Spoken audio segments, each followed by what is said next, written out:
mga kapuso, kay tulin po talaga ng araw. Dahil 102 tulog na lang, Pasko na po. At ngayon pa lang, may iba't ibang uri na ng paghahanda ang ating mga kababayan para sa parating na Kapaskuhan. Nakatutok si Teresa Andrada.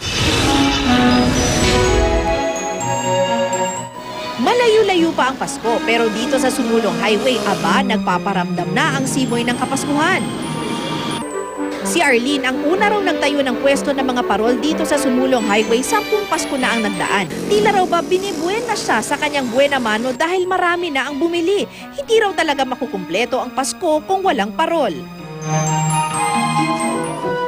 Si Regine, matagal pa raw aayusin ang kanilang bahay para sa Pasko. Inuuna niya kasi ang pag-iisip ng mga papatok na disenyo para sa kanyang home-based na negosyo. Madali lang raw basta malawak ang imahinasyon. Ang gagawin natin ay yung hollies.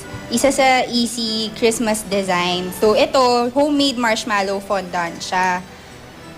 Kami mismo yung gumagawa nito.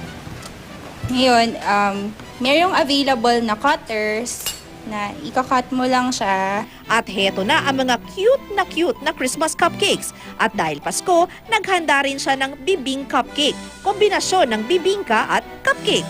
Meron pa siyang espesyal na Christmas snow globe cake.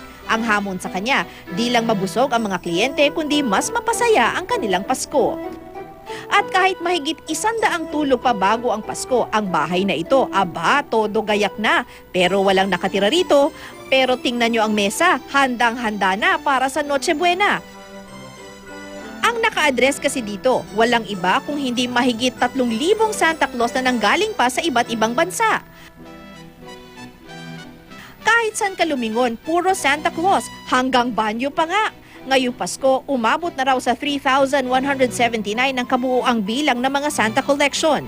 Nag-grow siya because of the collection ng boss ko na talagang passion niya yung mag-collect ng mga Santa from all over the world, different countries, and all over the Philippines. Bawal ang sad dito sa Santa Museum. Makukuha mo pa nga bang maging malungkot sa Snow Village na ito? Naway sa kabila ng mga pinagdaraanan ng ating bansa, maging merry ang Christmas nating lahat.